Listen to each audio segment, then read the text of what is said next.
First of all, thank you for volunteering here. How many are really new at this? Suckers. I mean, hey, welcome, welcome.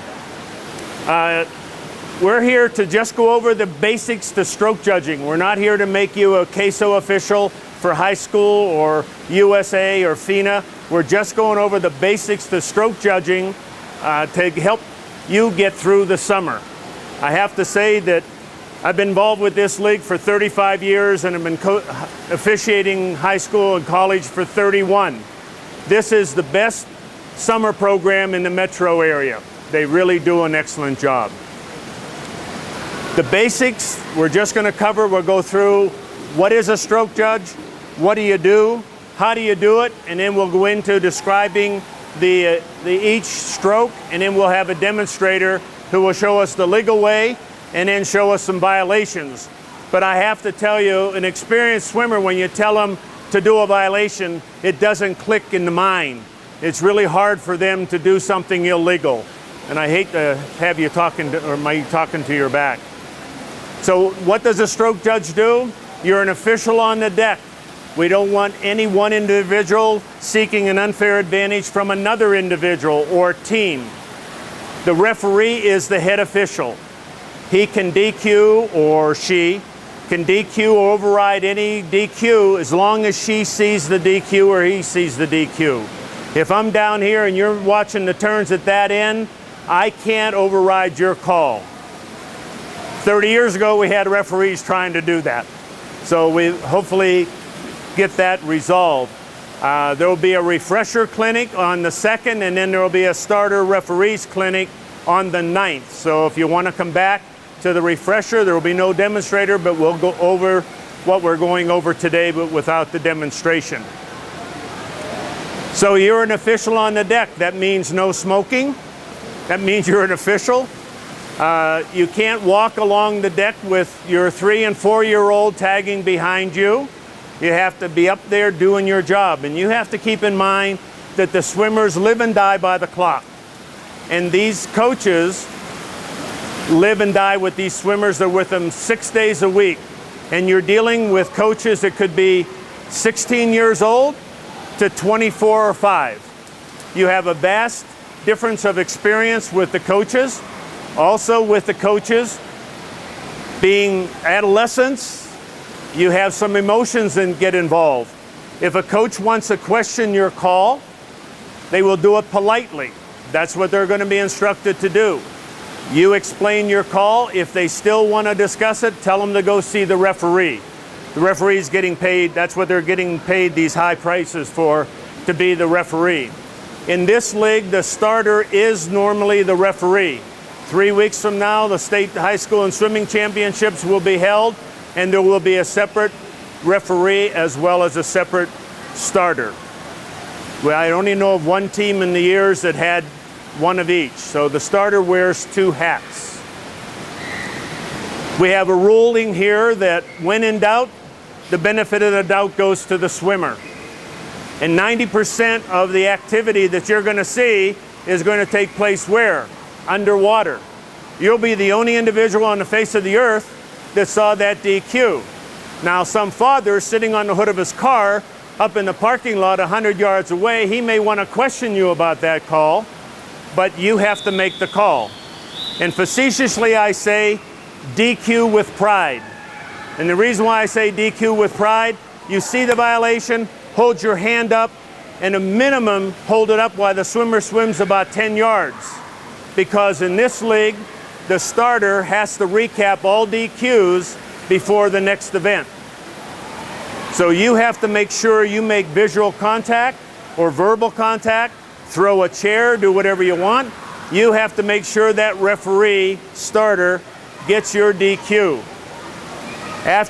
When you do DQ, and you have to look at the DQ as a teaching aid, not a penalty. And you will DQ kids in this first meet that I guarantee will be in the finals at the Rocky Mountain League finals, because your DQs will help that coach get them legal. Once you do DQ, you have to make every attempt to talk to that swimmer at the end of the race and use the timers to help you. Timer in lane 2, hold that swimmer for me, hold that swimmer, and get on with the rest of your officiating in your assigned lanes. The little kids, they're going to finish that event, and they have one thing in mind, because you as parents told them, I will give you a popsicle if you swim this event. The only thing on their mind at the end of that event is getting that popsicle. And they're going to hit and run. And by the time you get down here, they're gone. The older kids are real suave. They don't need to listen to you. Well, you have to hold them and try to explain it to them as to what the violation was. If you're walking by the coach and he's on that side, as you walk by, got a flutter kick on lane 2. Just give him a courtesy to tell him what you're DQing. And when I said DQ with pride, if your hand goes up and you're firm in your call, you're telling everybody you're firm in your call. If you're walking along the deck and you go,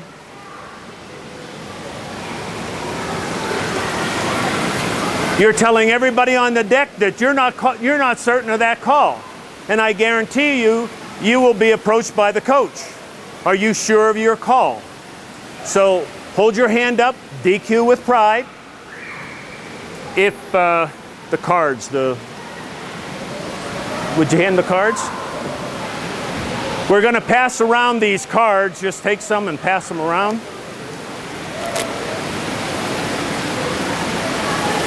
Take them that way. You will look on the back of the card. The league has pre-printed the majority of the violations for that stroke. So what you do is you get into the lane, you talk to your timer, and then you write DQ on the front of that card in big letters, not just a little DQ. Big letters. Turn the reverse side over, look at the violation for that stroke, and check them off. Then you have to sign it. Now, we're not signing it so your house will be TP'd or your car will be keyed or anything like that. You may be only on the deck for 2 hours or 3 hours. Then you go. And if there's a protest of some sort, the league wants to know what official made the call. That's the only purpose for it. If it goes to the scoring table and it's not signed, they are instructed to override the DQ. There are no place pickers in this league. It's strictly time. So it's very important that you make sure the timers put the time down, and also you put the violation. And again, the coaches will pick up these cards at the end of the race and go through and see what the swimmer was disqualified for and start to work on correcting that so the swimmer is legal. So we're all clear on that. How do you DQ? Well, we don't want to glare at the swimmer. We got him. On the start, let the swimmer swim by. Get behind the swimmer, because the longest race here will be 8 lengths, 200 meters. Get behind the swimmer, hold your hand up, indicate the lane, rather than if he's just about to do the 200 individual medley, 8 lengths, two lengths each of the 4 strokes, and he comes up and he sees you glaring at him and he already knows that you DQ'd him, he's going to lay off. Let him swim for his time. So when you can, sometimes you can't, when you can, let him swim by, get behind him, hold your hand up. The next thing, as you can see here, we have 3 lanes. Say this was a 6-lane pool. You're responsible for the 3 closest lanes to you. If you're at Stonegate, I believe you have 8, you're responsible for the 4 closest. The only time that would change is if the starter referee said, during the freestyle and backstroke, I want you just standing at the end of the pool. And we'll get into that when we get into the strokes. But that'll be a call with the instructions from the referee. Other than that, hold your hand up, let them swim. Now the question comes up, okay, I have 4 swimmers. And after 2 lengths, all of a sudden I have 2 down there and 2 up here. Where's my priority? Well, the priority should be to the lead swimmers. We want to make sure the lead swimmer, whoever wins, is the critical part. After they touch, then you go pick up the others. Your job isn't over just because the first 2 swimmers left. You still have 2 swimmers behind you. I hate with my back to you, the majority. I will try to turn around. So that is the basics of the stroke judging. You are a critical individual on the deck. We need you, and we can't thank you enough. Again, we need one from each team and a starter before you can start. The larger teams will put 2 from each team up. The referee will tell you, or the league, or your parent reps will tell you how you're going to rotate. Every hour, every half hour, make sure that you know what the rotation is. The referee will want to know, hey, okay, we're going to rotate this way. And if you're by the referee, you just say, Dan, we're rotating. Because the referee has to make sure all of the stroke judges are in position. Question comes up. I'm a neophyte. I would like to walk the deck with someone. If it's hopefully the teams will do an inner club before the first meet. Get down to the inner club, get the feeling of walking on the deck.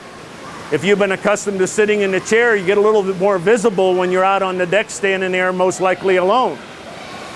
And when you raise your hand, you get a lot of eyeballs on you. So get comfortable out there, have an inner club. Question? Large teams with 4 stroke judges, we only own a quarter of the pool at a time, right? Yes. So we don't walk the whole length. No. Question was, 4 stroke judges up, you only have your quarter. So it would come down here, and the other one would pick up the other half. Actually, it's a half. You're going to divide the pool in half, with the exception on the freestyle and backstroke, and we'll get into that when we get into the strokes. The referee is trying to keep a level playing field.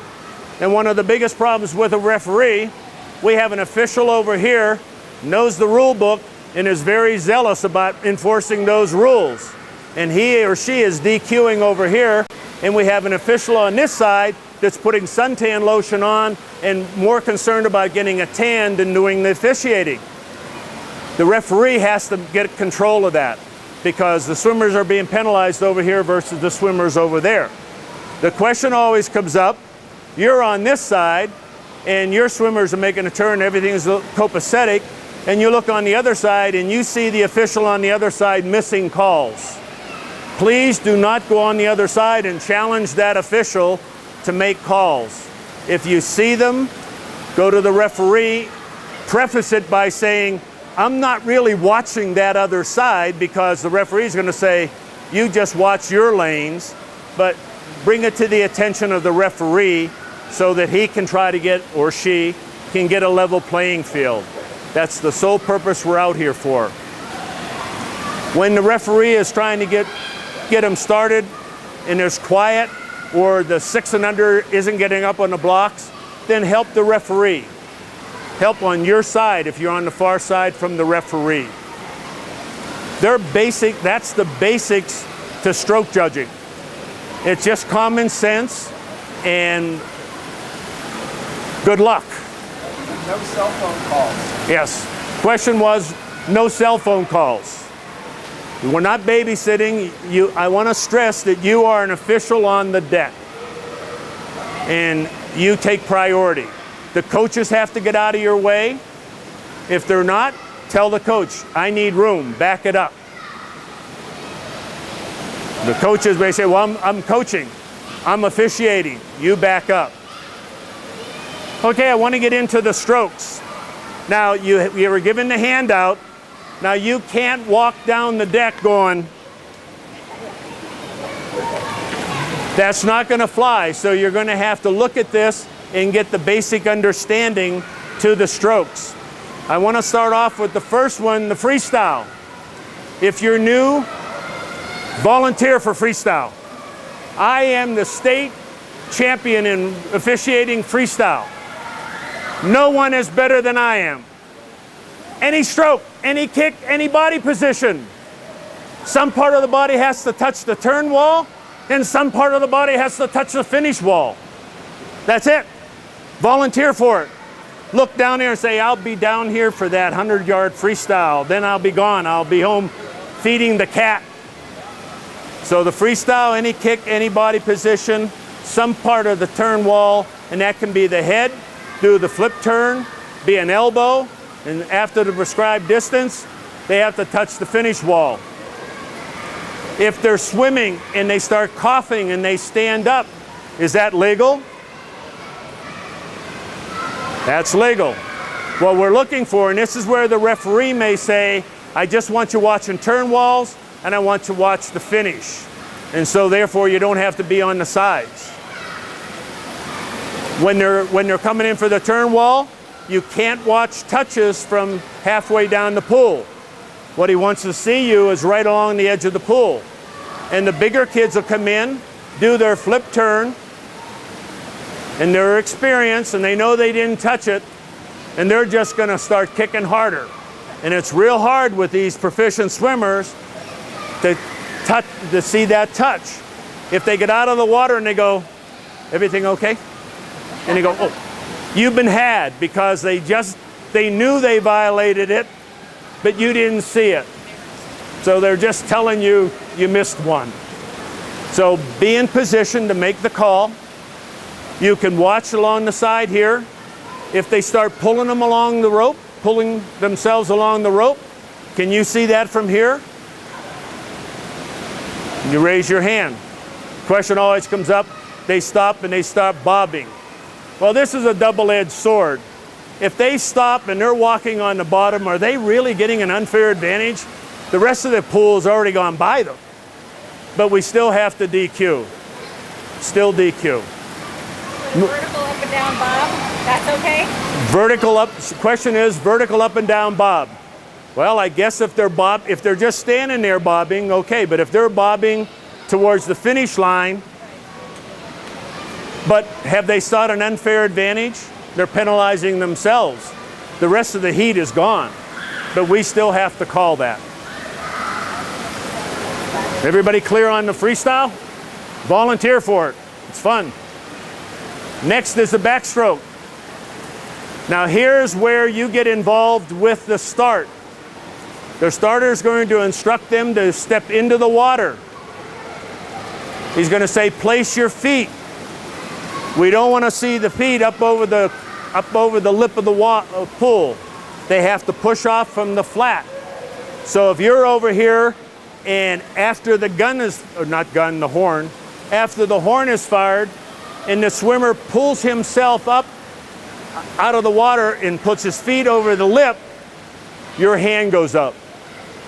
So that's where you get involved with the start on the backstroke. If you look at the backstroke, there's large letters there, CASO, CASO. That's the high school rule. The high school rule is easier to understand than the US rule book. Thank you. Here's the backup. So the backstroke turn came out in 90 or 91. And the US, we follow the US rule book here exclusively with the exception of the backstroke. And in USA, they turn over and it's continuous motion. Well, that continuous motion to you may be different from me. Here in this league, that's the high school rule. They push off on their back. Any stroke, any kick. They can do the elementary backstroke. They can do a scissor kick. Any stroke, any kick, as long as they stay on their back. And the one thing I failed to mention with the freestyle that's also critical here is on the start and on the turn, they can kick underwater. How far? 15 meters or 16.4 yards. If you go back 24 years in the Olympics, super conditioned athletes, they would kick underwater 50 meters. They wouldn't even come to the surface. They would start and go, where is he? They kicked 50 meters underwater. Well, all of a sudden, the FINA and all the other leagues said that it wasn't designed to be an underwater stroke. It's on the back. So they can kick 15 meters or 16.4 yards, which the head must break the surface. So here they kick off, any stroke, any kick, We make sure their head comes up by the 15 meters or 16.4 yards. There will only be probably 3 or 4 that can even do that that's in this league. But keep in mind, you're going to have swimmers, what I call from the sublime to the ridiculous. You're going to have swimmers that are in a USA program that maybe have been rated nationally. Amy Van Dyken swam in this league from age 6 to 18. So you could be officiating a future Olympian here. But Amy swam here. My son swam here and he went to the Olympic trials. Didn't make the Olympics, but he went to the trials. So you're going to see very proficient swimmers, and you're going to see what I call the rock. They dive in and go right to the bottom. And you wonder, are you coming up? And then you have to think, well, I'm going to take off my officiating gear and I'm going in and save them. So that's going to be the caliber of swimming that you're going to be looking at here. Ruling, like when you're doing the backstroke, when they're in the set position, if they move their head or make a move? Good question. The question is, when they're in their starting position and they move their head, first of all, that's a starter's call, not your call. If the starter felt that movement caused another swimmer to false start, then if I were the